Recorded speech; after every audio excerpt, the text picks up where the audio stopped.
Hello students, welcome to my YouTube channel the mathematics. आज हम करेंगे √3 और √5 को बाय कॉन्ट्राडिक्शन मेथड से किस तरह से इरेशनल नंबर शो किया जाता है। तो question number 5 is use method of contradiction to show that √3 and √5 are irrational numbers. देखिए, इस क्वेश्चन को स्टार्ट करने से पहले हमने कुछ चीज़ें पढ़ रखी हैं अबाउट डिवीजन एल्गोरिथम। थोड़ा सा पहले हम उसके बारे में बात कर लेते हैं। ठीक है, थोड़े से कॉन्सेप्ट हैं जिनके बारे में हमें बात करनी है। That is division algorithm. Division algorithm का क्या था कि हमने डिवीजन एल्गोरिथम के अंडर पढ़ा था कि dividend is equal to divisor into quotient plus remainder. ठीक है, ये हम पढ़ चुके हैं। डिवीजन एल्गोरिथम क्या होती थी? Dividend is equal to divisor into quotient plus remainder. हम जो ये मेथड ऑफ कॉन्ट्राडिक्शन यूज़ करेंगे, हम यहाँ पे ये चीज़ यूज़ करेंगे। ठीक है, तो इसे कि हम किस तरह से, एक और चीज़ हमने फर्स्ट, एक तो हमने इस चीज़ के बारे में पढ़ना है। सेकंड जो मैं आपको बताना चाहूँगी कि हमने रैशनल नंबर्स के बारे में भी बात की थी। रैशनल नंबर्स के बारे में डिनोट हम इसे क्यू से करते थे, और हमने कहा था कि P by Q rational number है if Q is not equal to 0। और क्या था? Where P and Q are integers. जो अब चीज़ ध्यान में रखने वाली बात है वो ध्यान से सुनिए। P and Q are integers, एक पॉइंट ये था। दूसरा था कि पी एंड क्यू आर को प्राइम्स।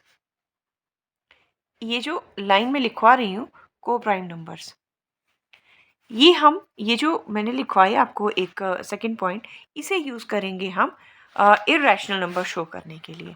ठीक है, इसे हम यूज़ करेंगे इररेशनल नंबर शो करने के लिए। तो को प्राइम नंबर्स पहले अगर मैं इसी के अंदर बात करूं कि थोड़ा सा आपको किसी बच्चे को याद रहता है, किसी को नहीं, कि को प्राइम नंबर्स होते क्या हैं। वो numbers those numbers whose common factor is only 1। वो नंबर जिनके पास सिर्फ 1 ही है जो कॉमन फैक्टर हो। फॉर एग्जांपल अगर मैं ले लूँ, जैसे मैंने 4 ले लिया और नंबर 5 ले लिया, तो 4 और 5 का कॉमन फैक्टर क्या है? 1। सी एफ कॉमन फैक्टर से डिनोट कर रही हूँ 1। मैंने ले लिया 5 ले लिया, मैंने 9 ले लिया, इनका कॉमन फैक्टर क्या है? 1। ठीक है, तो वो ऐसे नंबर्स जिनका कॉमन फैक्टर जो है वो 1 के अलावा और कोई ना हो, दोज आर नोन एज को प्राइम नंबर्स। तो हम जो इस क्वेश्चन को सॉल्व करने में कि मेथड ऑफ कॉन्ट्राडिक्शन यूज़ करना है और √3 √5 को हमने इरेशनल नंबर बनाना है, एक तो मैं डिवीजन एल्गोरिथम का सहारा लूँगी। मैं आपको क्वेश्चन के बीच में बताऊंगी कि मैं कहाँ कहाँ बात कर रही हूँ इन कॉन्सेप्ट्स की। दूसरा मैं बात करूँगी को फैक्टर्स के, को प्राइम नंबर्स के बारे में।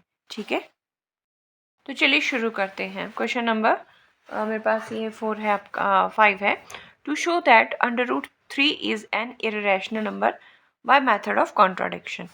कॉन्ट्राडिक्शन है तो कॉन्ट्राडिक्शन मेथड ये बोलता है हमें शो करना है √3 जो है इरेशनल नंबर है। तो कॉन्ट्राडिक्शन हम लेते हैं, let √3 is a rational number.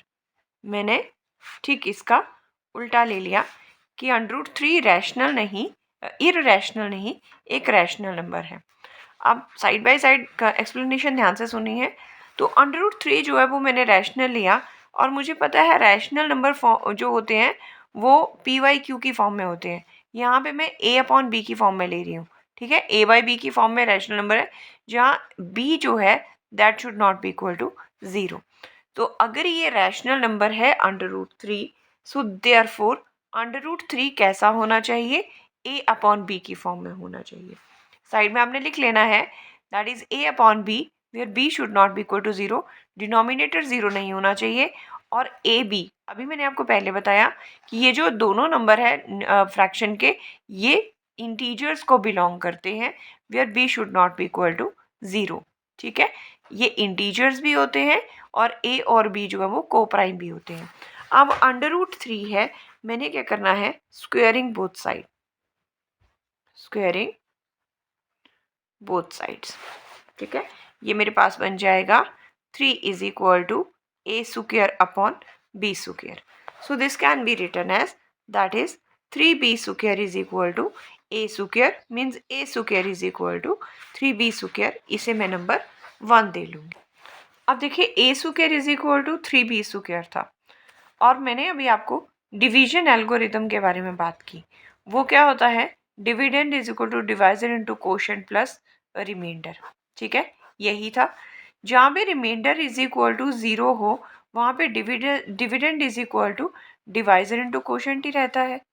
मतलब मैं क्या इसे कह सकती हूँ कि A square is equal to 3b square. B जो है वो मेरा कोशेंट है, मतलब डिनोमिनेटर है। सो क्या मैं इसे कह सकती हूँ कि this implies that is a square is divisible by 3। हाँ या ना, क्योंकि dividend is equal to divisor into quotient. ठीक है, कोशेंट मेरे पास ए अपॉन बी स्क्वेयर मैंने ये लिया हुआ था, ए अपॉन बी स्क्वेयर। ये मेरे पास डिविडेंड आ गया और ये मेरे पास डिवाइजर कोशेंट आ गया। ठीक है, so dividend is equal to divisor into quotient. So a square is divisible by 3। So this implies अगर ए स्क्वेयर 3 से डिविजिबल है, so can we write it as a is also divisible by 3। a 3 से भी divisible है। ठीक है, ध्यान रखना है, मैंने कहा है ये रैशनल नंबर है, a और b जो आ रहे हैं वो रैशनल है। यहाँ मैंने कहा ये जो मेरा न्यूमिनेटर है वो 3 से भी डिविजिबल है। अब मैं ले रही हूँ कि लेट ये जो a है, ठीक है, इसे मैंने ले लिया 3c। Let a is equal to 3c। फिर से स्क्वेयरिंग कर लेते हैं both side, squaring both sides. क्यों लिया मैंने a is equal to 3c, क्योंकि अगर a भी 3 से डिविजिबल है तो a को किस फॉर्म में लिख सकते हैं, a is equal to divisor into quotient की फॉर्म में। इसी फॉर्म में मैंने इसे फिर से लिख लिया। ठीक है, स्क्वेयरिंग बोथ साइड की तो a square is equal to 9c square हो गया। ठीक है, A square is equal to 9c square, इसे मैंने नंबर 2 ले लिया। देखिए ए स्क्वेयर की वैल्यू एक थी 3b स्क्वेयर, एक ए स्क्वेयर की वैल्यू आ गई 9c स्क्वेयर। मैं इस ए स्क्वेयर की वैल्यू को यहाँ सब्स्टिट्यूट कर रही हूँ, पुट 2 in 1। तो मेरे पास 2 की ए स्क्वेयर की वैल्यू है, पहले जो मेरे पास 1 है that is a is equal to 3b square है, मैं ए की जगह 9c स्क्वेयर रख रही हूँ, ये बन गया 3b square. Means 3c square is equal to b square. और कैसे लिख सकते हैं, b square is equal to 3c square. ठीक है, अब क्या b स्क्वेयर भी डिविजिबल बाय 3 है, जैसे हमने कहा था a square is equal to 3b square था, so a square is divisible by 3। अब यहाँ पे b square is equal to 3c square है, सो b स्क्वेयर भी डिविजिबल बाय 3 है। So this implies b square is also divisible by 3। This implies b is also divisible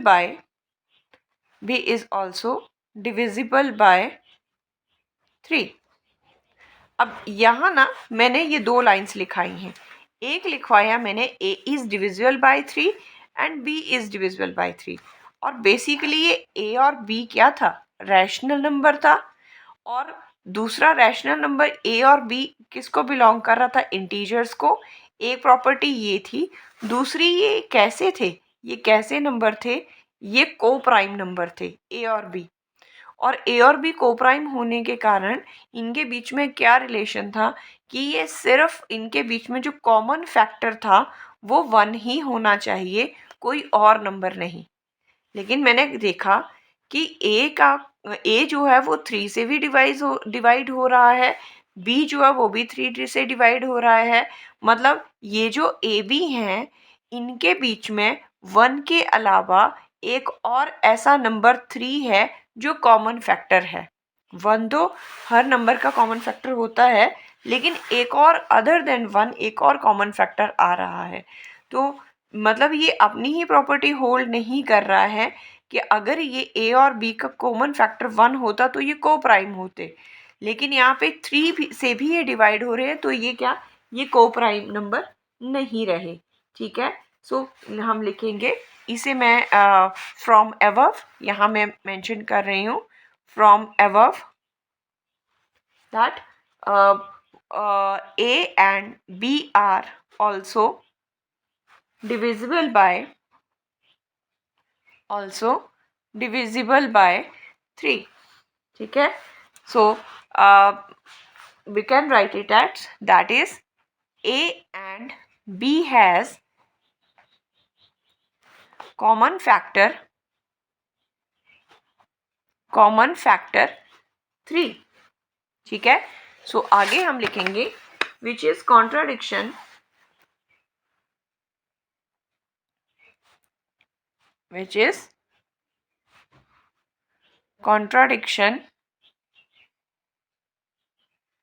that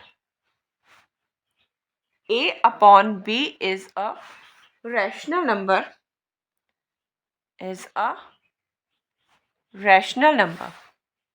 क्यों है contradiction?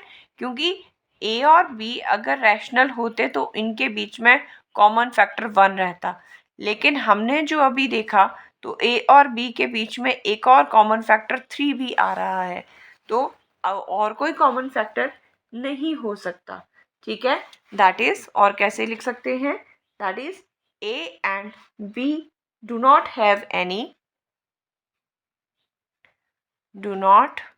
have any common factor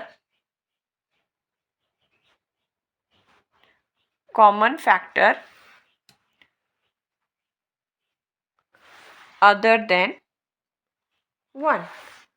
ठीक है, this implies A upon B is not rational. जो number rational नहीं है फिर वो कैसा है, irrational. This implies under root 2 is not rational. हमने क्या शुरू में अज्यूम किया था कि रूट 2 जो है वो रैशनल नंबर है, कॉन्ट्रैक्शन लेके अंडर रूट 3 को हम रैशनल नंबर लेके चले थे, 3 की बात हो रही है, under root 3 is not rational, तो this implies under root 3 is irrational.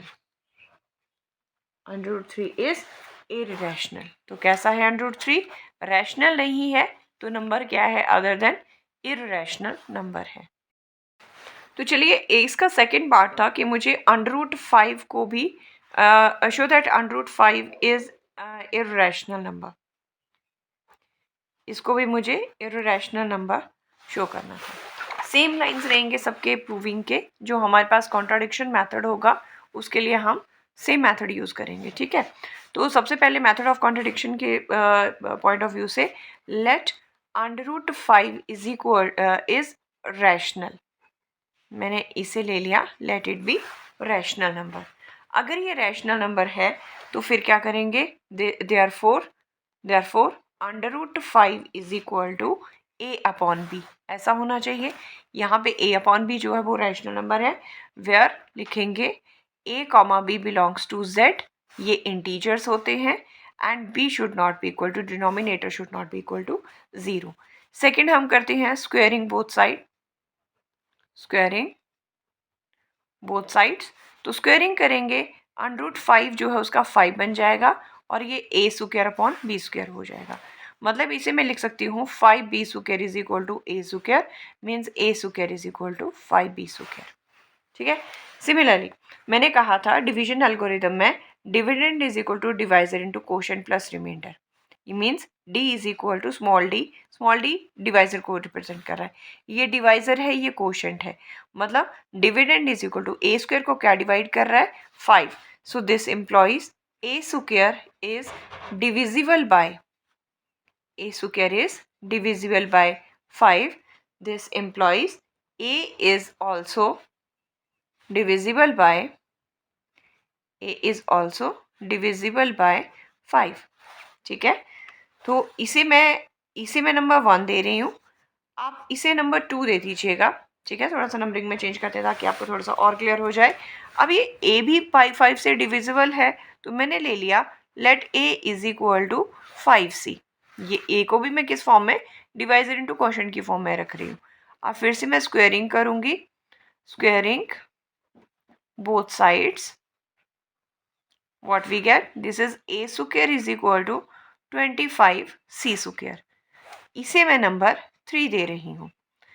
A square की वैल्यू ये भी है, ए स्क्वायर की वैल्यू मेरे पास ये भी है। मैं इस वैल्यू को 3 को 1 में सब्सिट्यूट करूँगी, तो यहाँ लिखेंगे पुट 3 in 1।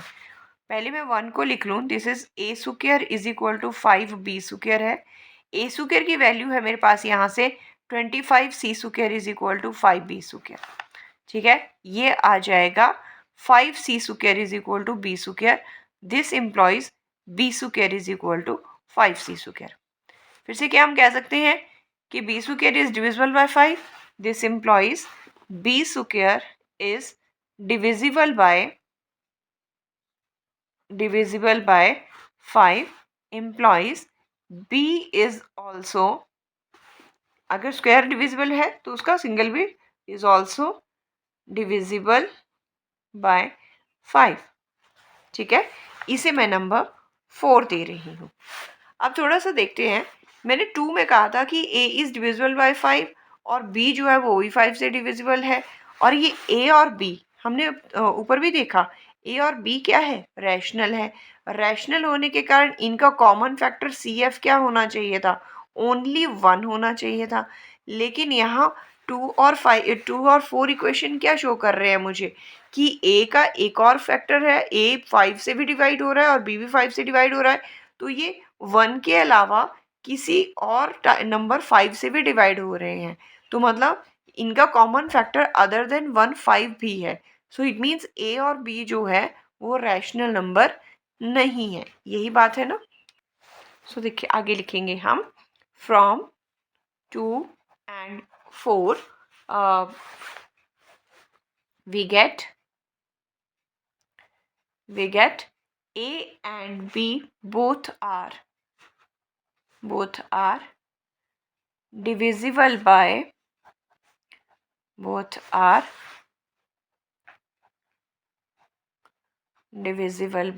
5। ठीक है, so that is a and b have common factor,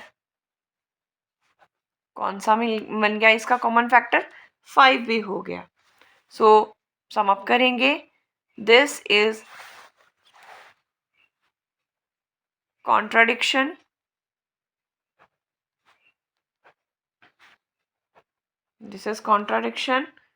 to our assumption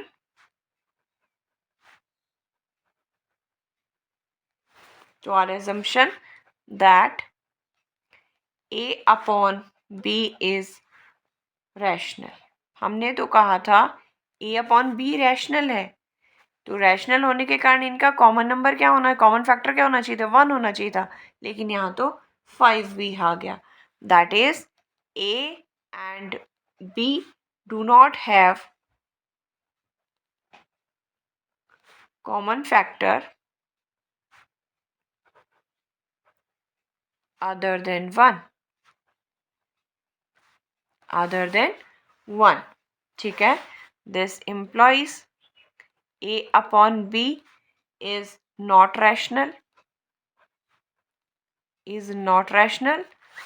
this implies under root 5 is not rational। और एक irrational नंबर की डेफिनेशन होती है number which is not rational. So this implies under root 5 is irrational।